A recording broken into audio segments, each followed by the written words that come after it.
Welcome to Well-Traveled Life with Jonathan and Jennifer.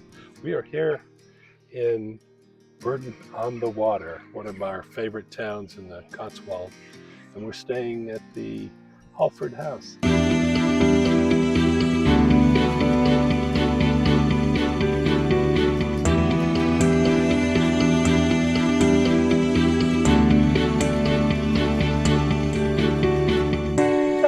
At the Halford House. We are actually in the private garden apartment that is attached to the Halford House. So we have all the benefits of the guest house, but privacy and a kitchenette, and it's actually a kitchen. You can actually see it over Jennifer's right shoulder.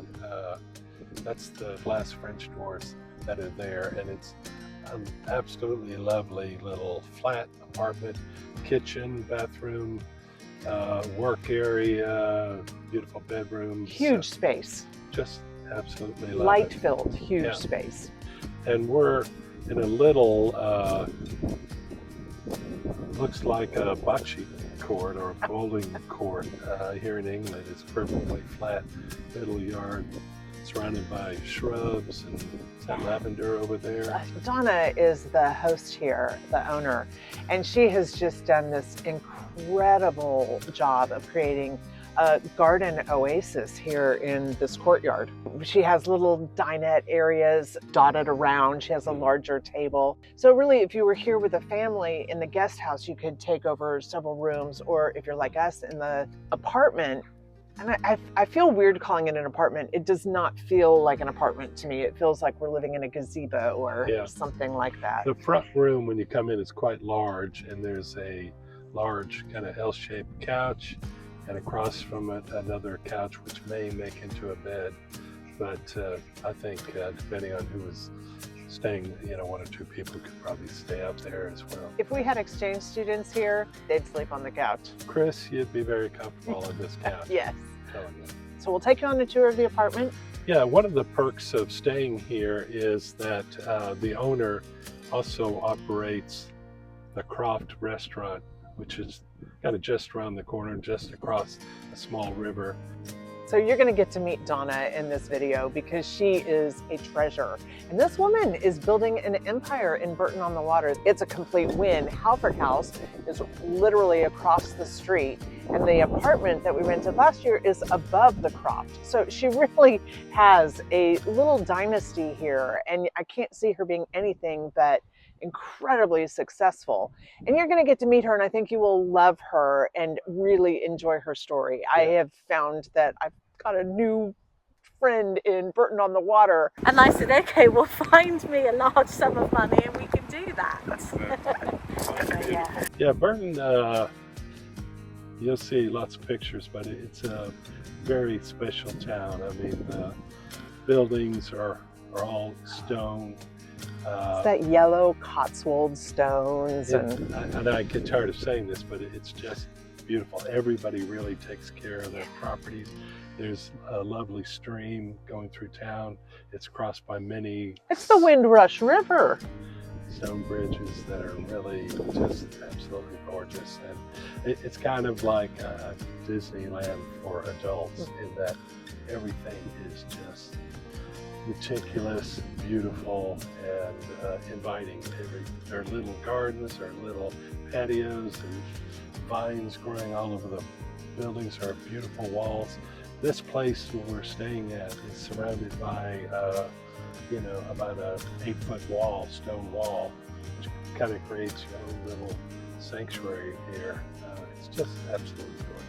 This really is, it's one of those towns that every view is a chocolate box view, they would call it, or in America we'd say it's a postcard view, but it is a biscuit tin on every sidewalk. So I hope you enjoyed this video. There's so much to love here. Bye.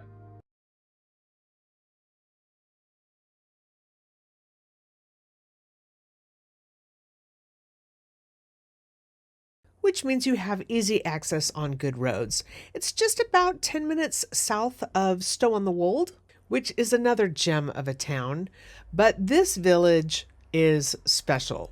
You're going to love Burton-on-the-Water Lots to see and do, and we have a video about the entire village, but for now, let's just focus on this incredible accommodation.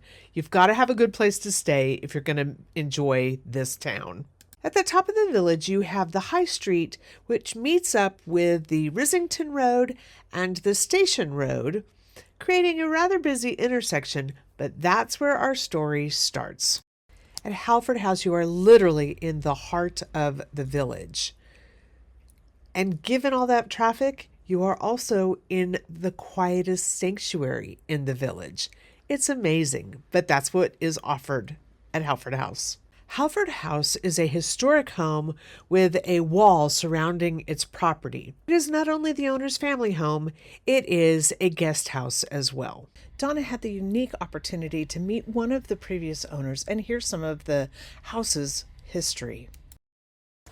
I had a visit from a gentleman maybe 2 or 3 weeks ago who used to live here. Oh, wow. And he reached out to me through our website, and he lived here for 17 years in the 70s and obviously the 80s, and he bought me some photographs, and we went around the whole house, and he told me all the different rooms and what his family used them for. Gosh, it was fascinating. Up on the top floor, his auntie used to have a little hair salon in one of the bathrooms.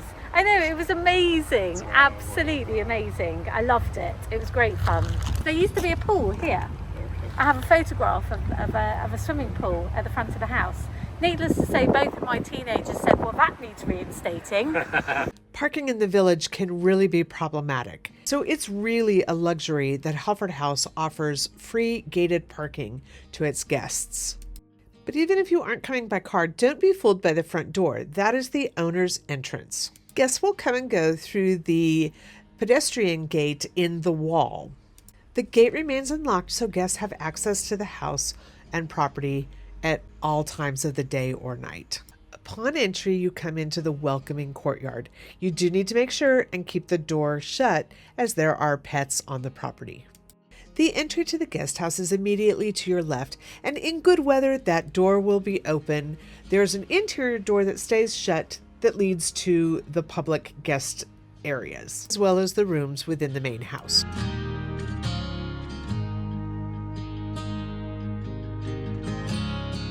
But from either direction, follow the signage and we're heading to the private garden apartment. The first thing you'll notice is this incredible courtyard. It is a welcoming courtyard with lots of lawn space, and that wall is giving you insulation from the traffic. And at the very back, tucked into the corner, is your little sanctuary. Just past the lavender, follow the stone path to the glass doors. On your doorstep is your own private patio. The table is lit by a lantern daily, and this will become your favorite focal point. A key will be left in the door, and you're free to lock it as necessary, but I have to tell you, we had the door open most days. This is Bear, the more aloof of the two cats that live on the premises, but he joined us inside and is prepared to give us a tour. I'm kidding, I'll give you the tour. Bear didn't stick around for long. But Dolly showed up and maybe she'd like to give a tour. No? Okay. But she is back to help edit this video. Thanks, Dolly. You will enter the apartment immediately into the large living area. It has 2 couches, the L-shaped one that Jonathan spoke about, and the wooden one, which may be a futon. We didn't need it for those purposes. There is a large screen smart TV as well as a console table that can also be a coffee table. There is an extra chair and a small side table in that room as well. I cannot stress how important that wall of windows is for letting in light. This room always felt bright. Check the black box on the console table, as that's where you'll find all of the information about the apartment. From the living room, we're going to move into the kitchen and dining area. The large cupboard on your left is sort of the hub of the kitchen. The top section has your microwave, there's a coffee maker, a toaster, dishes, an iron, and a wine bucket. At the very top, you have teacups, a pitcher, and a basket, which we used for fruit. Down below the oven are your pots and pans. Next to the bar sink, you have a 2-burner cooktop, a trivet, and a tea kettle. While there is not a built-in dishwasher, there is a dish rack on the counter. Below the counter is a half-size built-in refrigerator with a small freezer compartment. Donna had stocked our refrigerator with a water pitcher with a filtered water, cream for our coffee and tea, 2 damn lemon cervezas with lemon in them, which were so good. I had never had one of those. I loved that. Donna, I want more. She also left orange juice for a day, and there were chocolate mints in a tin. The kitchen has a really sleek design, which means there are no cupboard pulls or handles. All of the cupboards in the oven console open on the right side. And in that top cupboard above the oven is a really nice serving tray and your barware. The cupboard below the sink opens from the left side, and it has trash as well as some cleaning supplies. The drawers have push releases. You'll tap the center of it and find what you need inside. Silverware and cutlery in the top drawer, and a water bottle in the second drawer. The kitchen also houses the dining area with a table and 4 chairs, as well as a little nook which we made into a really nice bar area. There's only one interior door in this entire apartment, and it is what leads you from the sanctuary into the inner sanctuary. This is a large bedroom, bathroom, and work area. This sidewall is actually a cabinet which opens up for a tremendous amount of storage space, including an ironing board, a luggage rack, and a fan. The next panel opens up for the management of the mechanics and appliances, and some cleaning and storage for the owner. This desk in the nook makes a great vanity, but also for us it was a perfect place to work. Although we did switch out the acrylic chair for the wooden stool. There is another large screen TV in this room. It is also a smart TV and is visible from the bed, although we also brought in the 2 chairs from the living room and were able to sit and watch TV as well. This is a large, true American king-size bed, plenty wide for 2 relatively big people. Beautiful linens are on the bed. The comforter was thick and cozy, lots of pillows. Everything about the bed was really comfortable. At each bedside, you have light switches for the task lighting above you, as well as room lighting so that you can turn the lights on and off from your bed. There are also 2 wall outlets at each bedside for all of your charging needs. Each nightstand has 2 spacious drawers, and this is a good time to say this is an apartment really suited for a long-term stay. There is enough storage space and enough living space to really be comfortable for a long time. We were here for a couple of weeks, and we easily could have moved in and stayed for the rest of our lives. At the end of the bedroom is the bathroom. This is an incredibly luxurious area. There is a large standing tub, a huge wide sink, a walk-in shower with a rainfall shower head, as well as a handheld wand. The loo is behind the shower and also has a wall on the side of it. The shelf above was really helpful. And the towel rack is great for drying towels and clothes. Donna leaves a full collection of 100-acre toiletries for your use while you're in the apartment. I want to make note of a design feature here. There are only 2 windows, one in the bathroom and one in the bedroom, in this entire space, but you never feel like it's dark. Both are up high and the interior space is sort of designed around them. The glass block wall allows light from the living room to filter into the bedroom. All of this design genius results in a bright space without sacrificing wall space or privacy. The other detail that has been successful in every room of the house is the lighting. There is task lighting, ambient lighting, and overhead lighting in each room. Prior to that, it was called the Sanctuary, which I think comes from the same word as the sanctuary, which is actually now really interesting that we use as a guest house for people to come and unwind in, which is lovely. Yeah. Donna's home is the home where she has raised her children. And turning it into a guest house can be kind of a tricky situation, I would think. The garden apartment where we were staying used to be where her teenage children would all come and hang out.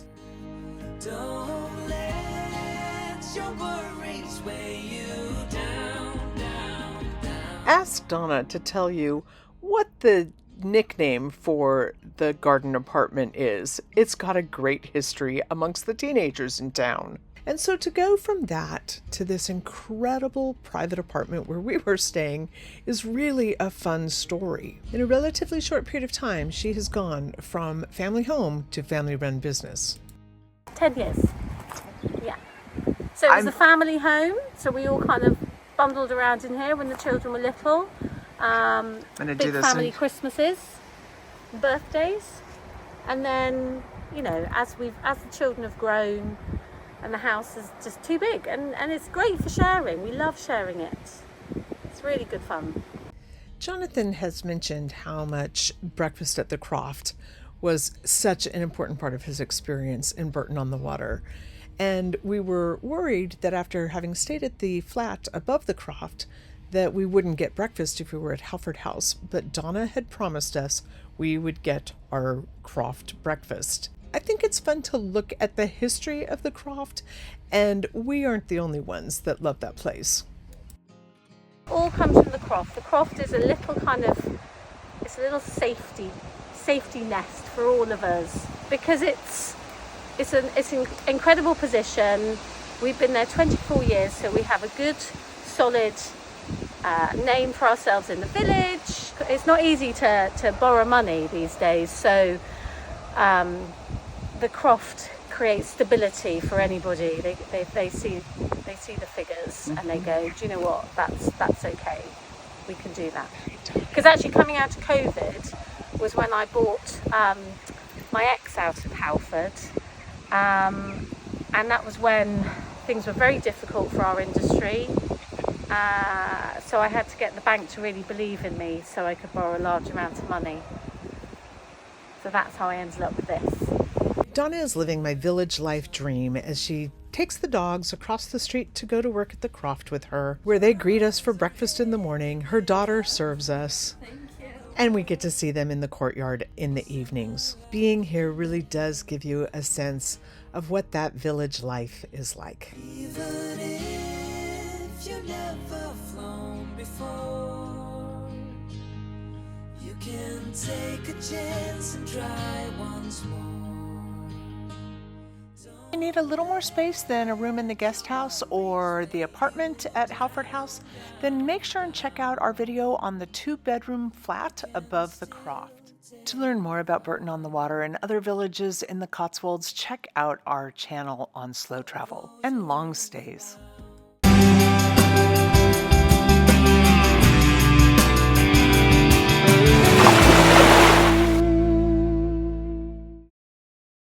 And we're staying at the Halford House. Yes, Halford House. I think that's what I said. Halford House. All right. You've been playing with a dog. Okay. And we'll take you on a tour of the I keep wanting to call it a cabin or a cottage, but